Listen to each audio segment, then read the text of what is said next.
नमस्कार, good evening to all. आज के इस आयु दर्पण के स्त्री रोग संभाषा सत्र में आप सभी का मैं स्वागत करती हूँ। और आज हम लोग डिस्कस करने वाले हैं कुछ अलग हमारी जो एक प्रक्रिया है लेखन बस्ती के बारे में। जैसे आप सभी जानते हैं, बस्ती को आचार्यों ने अर्ध चिकित्सा ही नहीं केवल बट पूर्ण चिकित्सा के रूप में माना है। और बस्ती ये ना केवल वातदोष के ऊपर बट बस्ती, जैसे कि हमें पता है कि वातदोष ये सभी दोषों को एवं सभी शरीर की प्रणाली को नियंत्रित करने वाला ऐसा दोष प्रकार है। वायु तंत्र यंत्रधरः, इस नाम से हम लोग वातदोष के बारे में पढ़ते हैं। और वायु ही सर्व क्रिया का नियंता प्रणेता है। तो इस प्रकार से अगर देखा जाए तो शरीर और मन की सभी क्रियाओं पर वातदोष का ही नियंत्रण रहता है। इसलिए बस्ती को हमने देखा कितने सारे अच्छे रिजल्ट हमें बस्ती के मिल जाते, कई सारे वात विकारों में, पित्त के विकारों में, कफ विकारों में। और हम स्त्री रोगों में खास करके बस्ती चिकित्सा को इनफर्टिलिटी, पीसीओडी या लाइक थायराइड डिसऑर्डर्स में बहुत अच्छे से इसका रोल रहा है। काफी सारे केसेस हम लोग ट्रीट करते हैं। जैसे आप सभी भी जानते हैं कि आप डेली बेस पर मात्रा बस्ती का, उत्तर बस्ती के तो रिजल्ट्स बहुत ही अमेजिंग है। जहां पर आईवीएफ या जैसे कुछ बड़े बड़े प्रोसीजर्स फेल होते हैं, वहां पर हमारा ट्यूबल ब्लॉकेज या फिब्रियल ब्लॉकेज के लिए हम लोग उत्तर बस्ती का कितना सुंदर रिजल्ट हमें मिल जाता है। ना केवल फीमेल इनफर्टिलिटी के लिए बट मेल इनफर्टिलिटी के लिए, स्पर्म काउंट बढ़ाने के लिए हम लोग कई सारे शोधन प्रक्रिया करते हैं। उसमें बस्ती का स्थान मुझे लगता है सबसे ऊपर है। और ऐसी ही एक बस्ती के बारे में आज हम लोग पढ़ने वाले हैं जिसका नाम है लेखन बस्ती। मैंने काफी सारे बस्ती के बारे में पढ़ाया है। नॉर्मल भी सारे बस्ती जो है, अनुवासन, निरूह, जैसे कि आप सभी लोग अभी इस महीने में या लास्ट महीने से है, अरुणा जी, लाइक पूजा जी, गीता जी और सपना जी, रचना जी तो काफी दिनों से हमारे साथ जुड़ी है।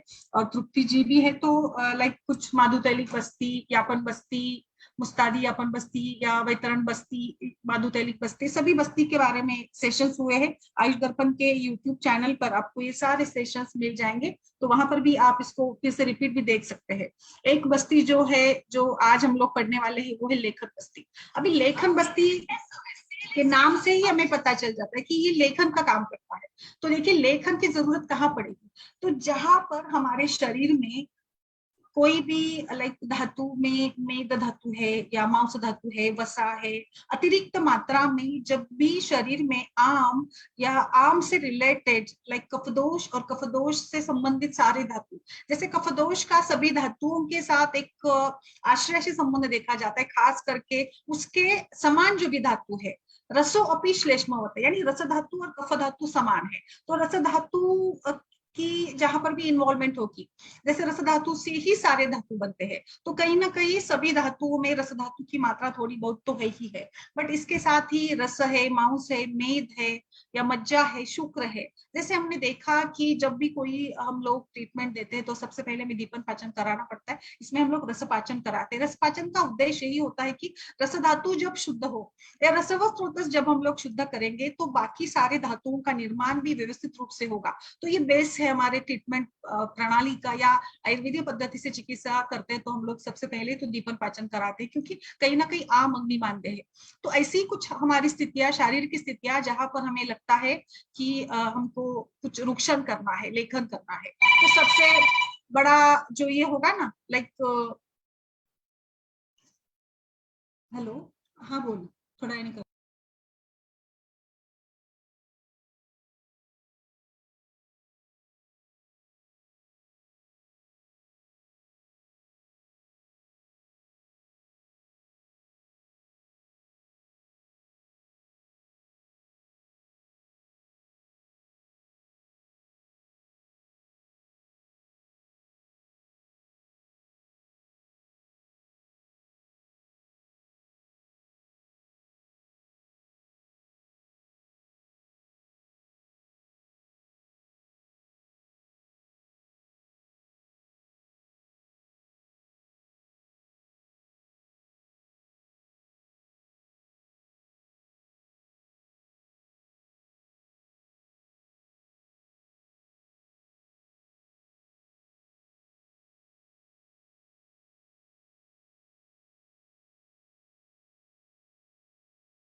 तो इस प्रकार से जहां पर आपको ऐसी स्थितियां है, जैसे देखिए अभी मैं बात कर रही थी मेद धातु की, जैसे हमने कई सारे डिसीज हम लोग पढ़ते हैं, लाइक पीसीओडी देखिए, पीसीओएस देखिए, इनफर्टिलिटी देखिए। आप आज ही आपने कुछ केसेस डाले हैं, आज काफी सारे केसेस हमने देखे, बट थोड़ा कंफ्यूजन हो गया था, लाइक मुझे लगता है कुछ केस के बारे में कि प्रेगनेंसी है या इनकम्प्लीट अबॉर्शन है, तो वहां पर इन्वेस्टिगेशंस वगैरह करा लेंगे हम लोग। सबसे पहले तो प्रेगनेंसी है या नहीं है, या थी या नहीं है, तो है तो कंटिन्यू करने के लिए क्या करेंगे, और अगर इनकम्प्लीट अबॉर्शन है तो इसको इंड्यूस कराने के लिए जो भी कुछ बचा है वहां पर शरीर में, तो उसको बाहर निकालने के लिए एरंड मूल या दशमूल का काढ़ा हम लोग वहां पर दे सकते हैं, आरोग्य योदिनी चंद्र प्रभावती वगैरह दे सकते हैं, वो हम लोग लास्ट में डिस्कस करेंगे। तो लेखन बस्ती आयुर्वेद में जो बताया उसको हम खास करके मैं आपको स्त्री रोगों में किस प्रकार से इसका प्रयोग करते हैं। जैसे आप सभी सामान्य तौर पर जानते होंगे कि मेद धातु जहां बड़ा होगा, जैसे धात्वाग्नि मानने के कारण ही मेद धातु बढ़ता है, विकृत रूप से ओबेसिटी, और ये ओबेसिटी स्त्रियों में जो भी सारे वैद्य इसका मूल बेस है।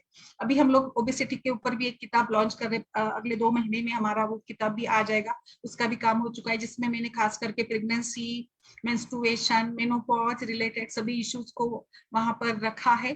तो obesity is the base, I think, जो पीसीओडी में आप बताते हैं कि लड़की है, वेट बड़ा है, पीसीओडी है, फाइब्रॉइड्स है, इन सभी में फाइब्रॉइड, इनफर्टिलिटी जो ब्लॉकेज के कारण होगी, हाइपरथायरॉयडिज्म में हम लोग लेखन बस्ती दे सकते हैं, हाइपरथायरॉयडिज्म में भी हम लोग दे सकते हैं, और सबसे बड़ा तो लाइक हाइपरलिपिडीमिया, जहां पर लिपिड लेवल्स बढ़ जाते हैं। जैसे लिपिड लेवल बढ़ने से it is closely related with the cardiac disease, cardiac disease या हार्ट से रिलेटेड जो भी समस्याएं है, इसमें भी लिपिड की मात्रा बढ़ जाना।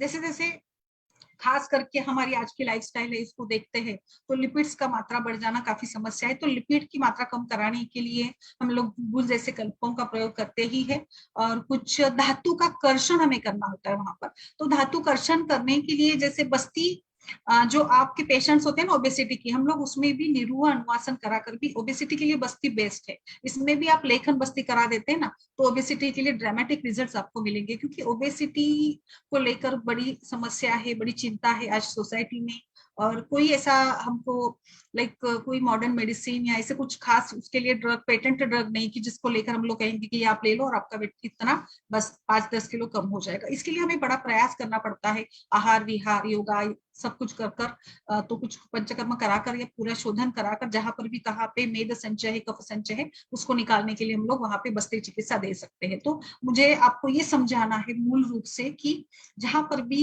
मेद धातु का संचय है, मांस का संचय है, अतिरिक्त क्लेद वसा जम गई है, तो ऐसे सभी डिसीज में हम लोग लेखन बस्ती दे सकते हैं। आपको गायनेकोलॉजिकल केसेस में लाइक इनफर्टिलिटी केसेस में दे सकते हैं लेखन बस्ती, जहां पर ओबेसिटी कॉज है।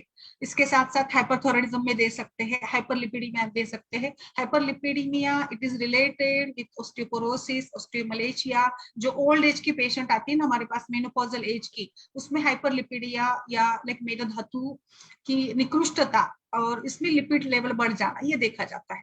वहां पर वेट गेन के साथ साथ काफी सारी समस्या होती है। कुछ केसेस पीसीओडी की है जहां पर वजाइनल ब्लीडिंग बहुत ज्यादा मात्रा में होती है और फाइब्रॉइड्स भी होते हैं, उसमें भी हम लोग लेखन बस्ती, तो लेखन बस्ती का रोल यही रहेगा कि हमको वहां पर कुछ रुक्षण कराना है, शोषण कराना है, जो भी स्रोतसों में अतिरिक्त मात्रा में जम गया है, कफ है, क्लेद है, मांस है, उसको सबको निकालना, यही लेखन बस्ती का उद्देश्य रहेगा। ठीक है, बाकी सारे इंडिकेशंस हमारे बस्ती के जैसे रहेंगे, पेशेंट की एज, इसके साथ उसका बल अवस्था, ये सब कुछ करिए देखिएगा हम लोग, हिस्ट्री हम लोग अच्छे से लेंगे। जो रूटीन इन्वेस्टिगेशन जरूरी है लाइक कुछ lipid level, lipid profile, liver function test, CBC, urine, और जहां पर फाइब्रॉइड जैसी कुछ समस्या होगी वहां पर यूएसजी करा देंगे। जहां पर थायराइड प्रोफाइल की जरूरत है वहां पर हम लोग थायराइड प्रोफाइल के साथ चलेंगे। तो ये सब कुछ आपको बेसिक जो भी है वो तो हमको कराना ही है। आगे बढ़ते हैं, अभी लेखन बस्ती के लिए द्रव्यों का कैसे चयन है।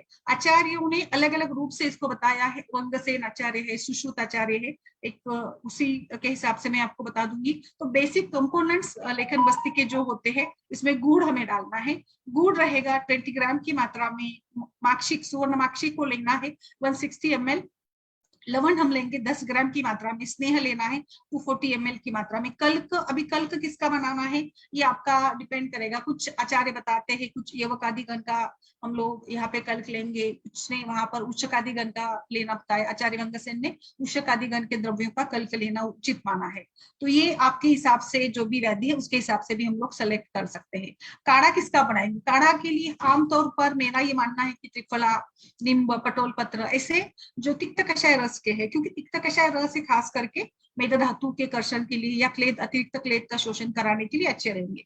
तो इसके लिए हम लोग त्रिफला का अगर लेते हैं, पटोल, त्रिफला, नींब का तो कषाय बना देते हैं तो अच्छा रहेगा। तो कषाय हमको लेना है एक एवरेजली 320 ml की मात्रा में। फिर उसमें हम लोग धान्याम्ल या कुछ गोमूत्र भी आपको डालना है, क्योंकि गोमूत्र ये भी रुक्षण करेगा, गोमूत्र ये भी शोषण का काम करेगा। जैसे गोमूत्र का काफी अच्छा रिजल्ट मिलता है ओबेसिटी के केसेस में। तो यहाँ पर धान्याम्ल या गोमूत्र हमको लेना है 120 ml की मात्रा में। और ये टोटल कुल मिलाकर आपका जो बस्ती का कंटेंट हो जाएगा ये 24 पल यानी 960 ml एवरेज मात्रा में आपको ये पूरा मिलाकर लेना है, जिसमें हमने गुड़ से लेकर लवण, सेंधव, स्नेह, कल्क और कषाय ये सब कुछ लिया है। ठीक है, अभी आगे बढ़ते हैं। तो इस प्रकार से इसकी मात्रा आचार्य बताते हैं। अभी कल्क के लिए आपके पास ऑप्शन है, आपकी व्याधि के हिसाब से आप कल्कों का चयन करिएगा।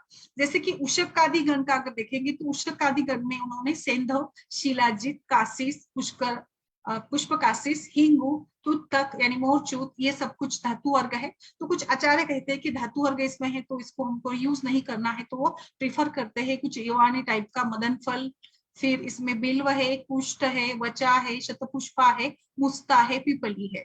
तो ये कल्क द्रव्य के लिए यूज किया जाता है। तो मेरा मानना ये है कि आपको जैसे हिसाब से देखना पड़ेगा, लाइक आपकी कुछ ब्लॉकेज की समस्या है या लाइक हाइपोथायराइडिज्म वगैरह है, जिसमें लिपिड भी बढ़ा है, मेद धातु भी, वसा भी है, क्लेद भी बढ़ा हुआ है, तो उसमें हम लोग मुस्ता, पिपली, शतपुष्पा, वचा ऐसे द्रव्य का कल्क अगर लेते ना तो ज्यादा उचित रहेगा। और कषाय में आप त्रिफला ही बेटर रहेगा, बिकॉज त्रिफला कर्षण, दुक्षण, लेखन, मेदो हर काम करने के लिए बहुत अच्छा है। और इसीलिए त्रिफला बेस्ट रहेगा जो भी आपके हाइपरलिपिडमिया के या हाइपरथायराइडिज्म के या इनफर्टिलिटी के, पीसीओडी की समस्या है, तो त्रिफला बेस्ट है। तो इसलिए आप त्रिफला ले सकते हैं। गोमूत्र इसमें डालिएगा जरूर, क्योंकि गोमूत्र या धान्याम्ल दोनों ऑप्शन है। मुझे लगता है गोमूत्र का ज्यादा अच्छा रोल रहेगा। तो ये सब कुछ इसमें आपको डालकर इसका बस्ती आपको देना है। इसके लिए आप सेपरेटली लाइक आप इसको कंटिन्यूली 25 दिन तक भी दे सकते हैं। जैसे ओबेसिटी या लाइक स्थूलता या पेशेंट का आयु, एज या उसका वजन देखिएगा। जैसे एक केस में हमने देखा था, जैसे मैंने अभी आपको बताया ना, पीसीओडी और ब्लीडिंग थी, तो वहां पर भी हमने ये पूरा लेखन बस्ती के साथ, मतलब उसमें लेखन बस्ती के पहले विरेचन कराया था थोड़ा सा, एक पहले महीने में हमने उनको स्नेहपान दिया था पंचतिक घृत का, और फिर एरंड तेल से विरेचन करवाया था, और उसके बाद हमने लेखन बस्ती का ये किया था। तो लेखन बस्ती आप विरेचन करने के बाद भी दे सकते हैं, क्योंकि बहुत बार सिचुएशन ऐसी होती है कि हमको अनुलोमन या विरेचन करना पड़ता है, तो उसमें विरेचन के बाद आप लेखन बस्ती दे सकते हैं। लेखन बस्ती को कई आचार्य निरूह के साथ भी मानते हैं, लेकिन निरूह भी एक प्रकार से हम लोग काढ़े का ही देते हैं, इसमें भी लेखन बस्ती में ही काढ़े का ही प्रयोग किया जाता है। तो जैसे निरूह के और अनुवासन दोनों को मिलाकर, जैसे जो भी ये होता है ना, वहां पर अतिरिक्त जो भी जमा होता है, दोष जो होते हैं, संचित जो दोष, उसको निकालने के लिए निरूह अनुवासन का एक ऐसा प्रयोग किया जाता है। जैसे संधिवात के केसेस में हम लोग करा देते हैं, या जहां पर अधिक शोधन की जरूरत है, जैसे कुष्ठ जैसे कुछ व्याधि है या स्किन डिसीजेस है, जिसमें आपको वात का प्रधान मिलता है, त्रिदोष की प्रधानता होती है, तो उसमें हम लोग अनुवासन निरूह साथ में चलते हैं। तो निरूह में जैसे त्रिफल आदि कषाय का प्रयोग किया जाता है, वैसे ही लेखन बस्ती में भी इसी प्रकार से किया जाता है। आचार्य वंगसेन के बारे में थोड़ा मैं बता देती हूँ। आचार्य वंगसेन ने इसी प्रकार से 480 ml क्वांटिटी में उन्होंने बस्ती द्रव्य को लेना, उनका जो कंटेंट बताया है। इसमें मार्कशीट है, लवण है, मूर्छित तेल या स्नेह ले सकते हैं, कल्क 20 ग्राम की मात्रा में लेना है, कषाय आपको 160 ml की मात्रा में, गोमूत्र 80 ml की मात्रा में, और यवक्षार, ये टोटल मिलाकर 480 ml की मात्रा में उन्होंने बताया है। जहां पर आपको जैसे उषक आदि गण में धातु है, तो अगर आपको कंफर्टेबल नहीं है धातु का प्रयोग करना, तो आप वहां पर हिंगू, वचादी चूर्ण का प्रयोग कर सकते हैं। और मेरे हिसाब से कषाय द्रव्य के लिए आपको त्रिफला, पटोल, नींब ये काढ़ा के रूप में अच्छे ही रहेंगे। ये सभी प्रकार के व्याधि में, खास करके पीसीओडी, मेदो रोग, इन सभी में ये अच्छा काम करेगा। तो इस प्रकार से लेखन बस्ती जो है ये हम लोग कई सारे ऐसे केसेस में दे सकते हैं, हाइपरलिपिडीमिया जो जहां पर एक कोरोनरी रिस्क फैक्टर्स बढ़ जाता है, लाइक कोलेस्ट्रॉल की मात्रा बढ़ जाता है, जो मेनोपॉजल एज की महिला आती है ना, 50 एज की, इनमें हाइपरलिपिडीमिया के कारण लाइक लाइपोप्रोटीन्स बढ़ने के साथ साथ ये सारी समस्या है। फिर आगे चलकर जिसमें कई सारे ये हो सकते हैं वेट गेन के कारण। जैसे वेट गेन होने का सबसे पहला असर तो हमारे शरीर की संधियों पर पड़ता है, और संधियां धीरे धीरे कमकुवत होने लगती है, दुर्बलता आती है, जिसके कारण संधिवात या जैसे कुछ भंग जैसे लक्षण भी मिलते हैं। तो इसमें हम लोग सबसे पहले तो दीपन पाचन कराइएगा, अगर जरूरत है तो विरेचन देना है, और नहीं जरूरत है तो इंटरनल मेडिसिन के साथ लाइक शीघ्र गुगुल है, त्रिफला गुगुल है, चंद्रप्रभा वटी हम लोग दे सकते हैं। अभी आपका केस क्या है इसके हिसाब से आपको अलग अलग मेडिसिन बताने होंगे इसमें। अभी हम लोग एक एक जो डिसीज है इसके साथ इसको देखते हैं कि क्या क्या कॉम्बिनेशन के साथ आप इसको ट्रीट करा सकते हैं। जैसे अभी मैं पीसीओडी की बात करूंगी because it is most common. PCOD और वेट गेन है, ओबेसिटी है, और मेंस्ट्रुअल इरेगुलरिटीज है। तो इसमें हम लोग सबसे पहले तो पहले महीने में अभी प्लान करेंगे तो सबसे पहले तो दीपन पाचन कराना है। बाकी रूटीन इन्वेस्टिगेशंस आपको जो भी करना है वो करिएगा। दीपन पाचन के लिए आपको जो भी कंफर्टेबल है, लाइक मैं तो हमेशा कॉम्बिनेशन ही यूज करती हूँ, जैसे गुरुची, आमलकी, पटोल, निम्ब, ऐसे दीजिएगा। लाइक सभी धातुओं का पाचन इससे अच्छा होता है। दीपन पाचन करा लिया आपने, फिर स्नेहपान करिएगा। स्नेहपान के लिए गोघृत दे सकते हैं वर्धमान मात्रा में, 5 दिन का स्नेहपान करिएगा। इसके बाद आपको विरेचन करना है। लाइक विरेचन के लिए आप एरंड या त्रियुक्त अवलेह का प्रयोग कर सकते हैं।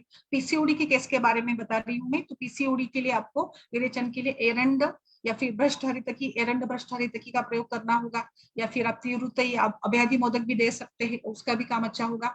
इसके बाद हमने फिर लाइक लेखन बस्ती का प्लान किया था। लेखन बस्ती के लिए सबसे पहले तो थोड़ा सा स्नेहन अभ्यंग कराया था उसको, तिल तेल से ही किया था लोअर एब्डोमेन को और फिर लोअर बैक पे, क्योंकि इस केस में वेट ज्यादा बढ़ा हुआ था, तो मेंस्ट्रुअल इरेगुलरिटीज भी थी और पीएमएस सिम्टम्स भी ज्यादा थे, पेशेंट को कटिशूल रहता था मेंस्ट्रुअल के दौरान भी। तो इस प्रकार से थोड़ा सा स्नेहन स्वेदन कर कर हमने इसको लेखन बस्ती दिया था। लेखन बस्ती के लिए हमने कल्क द्रव्यों में 10 ग्राम सेंधव डाला था, और कुछ त्रिफला का काढ़ा, फिर मधु लिया था इसमें 30 ग्राम की मात्रा में, और तिल तेल भी ऐड किया था, क्योंकि तिल तेल बेस्ट रहेगा जो खास करके ये अवरोध जनित संप्राप्ति थी, तो इसके लिए ये प्लान किया था लेखन बस्ती का। और फिर नेक्स्ट हमने इसमें इस केस में उत्तर बस्ती का भी प्लान किया था। उत्तर बस्ती के लिए तिल तेल का ही ये किया था, उत्तर बस्ती हमने दी थी, तिल तेल के ही दी थी। और इस प्रकार से टोटल पूरा मतलब पूरा पंचकर्म स्थानिक चिकित्सा इस सभी के साथ ये केस को हमने ट्रीट किया था। तो पीसीओडी अगर है तो मुझे लगता है माउस मेदोपाचक, रस रक्तपाचक, और फिर हम विरेचन कराकर लेखन बस्ती का प्रयोग करेंगे तो बेहतर रहेगा। दूसरी केस थी ओबेसिटी और इनफर्टिलिटी की। बाकी तो सब कुछ नॉर्मल था, बट ओबेसिटी के कारण ही उसको लाइक मेंसेस इरेगुलर थे, 2-3 महीने में मेंसेस आते थे। तो इस केस में भी पूरा मतलब पूरा इन्वेस्टिगेशन हमने किया था। लाइक कुछ थोड़े लिपिड मात्रा भी बढ़ गई थी इसमें, और मेंसेस उसके 2-3 महीने में आते, तो 2-3 महीने में आते थे, तो वो लाइक प्लान ही नहीं कर पाती थी कंसेप्शन का, मतलब उसका डेट छूट जाता था उस केस में। तो इसके लिए फिर वेट उसका था 84 केजी वेट था पेशेंट का, और उसकी एज थी 30 एज थी, और वर्किंग थी महिला। वर्किंग होने के साथ साथ भी उसकी खान पान की आदतें मतलब गलत थी, और लाइक ऑफिस में कुछ बाहर का खाना मंगाना खाना ये सब कुछ था उसमें। और लाइक वेट गेन उसका शादी के बाद से हुआ था, थोड़ा सा वेट गेन खान पान की आदत से भी था, और बाकी थोड़ा सुखायु था उसका, मतलब पूरा लाइक जो काम करती थी वो वर्किंग थी, फिर भी लेजी टाइप का ही था, कुछ मतलब बच्चे वगैरह नहीं था, इनफर्टिलिटी थी ओबेसिटी के साथ साथ। तो बाकी पार्टनर में तो कुछ प्रॉब्लम नहीं था, तो इसमें भी हमने इसी प्रकार से प्लान किया। पहले तो उसको सारा समझा दिया था पैटर्न पूरा, हमको इसमें शोधन ही करना था, पूरी ही बस्ती प्लान करनी थी। तो पहले तो दीपन पाचन किया था। दीपन पाचन के लिए इसमें मैंने आम पाचक वटी का प्रयोग किया था। फिर दीपन पाचन के बाद उसको आरोग्यवर्धिनी और चंद्रप्रभावटी स्टार्ट की थी। आरोग्यवर्धिनी चंद्रप्रभावटी के बाद इसमें थोड़ा सा स्नेहपान दिया। स्नेहपान के लिए इसमें तिक्तग्रुत का प्रयोग किया, 5 दिन का स्नेहपान दिया था। 5 दिन का स्नेहपान के बाद इसमें पूरा थोड़ा सा 1 दिन का अभ्यंग कराकर विरेचन किया था। विरेचन के लिए एरंड ऑयल ही ज्यादा, मतलब मैं हमेशा एरंड ऑयल पे ही ज्यादा विश्वास रखती हूँ, तो एरंड ऑयल दिया था 50 ml की मात्रा में। इसके बाद हमने इसमें पूरा प्लान किया था, अनुवासन निरूह बस्ती दिया था हमने इसमें, लाइक योग बस्ती का, और बाद में इसमें लेखन बस्ती दिया था। तो लाइक मुझे ऐसे लगा इस केस में कि वेट काफी ज्यादा था, तो इसीलिए वेट काफी ज्यादा था, मेंस्ट्रुअल इरेगुलरिटीज थी, और कहीं ना कहीं जो एक दोष संचित थे उस दोष को निकालने के लिए मुझे लेखन बस्ती से पहले जो हमारी योग बस्ती है उसको करना ठीक लगा, और उसके बाद लेखन बस्ती प्लान की। लेखन बस्ती में त्रिफला का काढ़ा, पटोल डाला था, और फिर मधु, सेंधव और हिंगू वचादी चूर्ण डालकर ये पूरा हमने लेखन बस्ती का प्लान दिया था। 15 दिन का लेखन बस्ती दिया था। तो ये पूरा जो ट्रीटमेंट प्लान चला था करीब करीब 1.5 महीने तक चला था। 1.5 महीने की ट्रीटमेंट, डाइट का पूरा संसर्जन क्रम, उसको हमने पूरा मतलब डाइट रिस्ट्रिक्शन बहुत ज्यादा डाल दिए थे, पूरा उसका शुगर इंटेक कम करा दिया था, गर्म पानी पीना, और लाइक कभी बीच बीच में शुद्धि सिद्ध जल, जीरक आदि पानी, और फिर लाइक अजवायन का पानी, ऐसे बदल बदल कर कॉम्बिनेशन दिया था। खाने में खिचड़ी ज्यादा, फलका, और बस सूखी वाली या कुछ उबाल कर सब्जी, ऐसे रिस्ट्रिक्शन उसको डाल दिए थे इस केस में। तो फिर पूरा ये लेखन बस्ती कराने के बाद उसका वेट जो था अच्छे से 5 किलो कम हुआ था, और उसके बाद फिर से हमने कंटिन्यू रखा था। बाद में मैं दोहर गुगुल दिया उसको, और फिर लाइक कुछ शीघ्र गुगुल भी दिया था। इस ऐसे करते करते फिर एक 3 महीने के बाद उसको कंसेप्शन के लिए प्लान किया था। लाइक थोड़े से मेंस्ट्रुअल जो उसका ये था ना, पैटर्न भी चेंज हो गया था, और फिर 6 महीने का पूरा मतलब ट्रीटमेंट प्लान कंसेप्शन होने के बाद उसको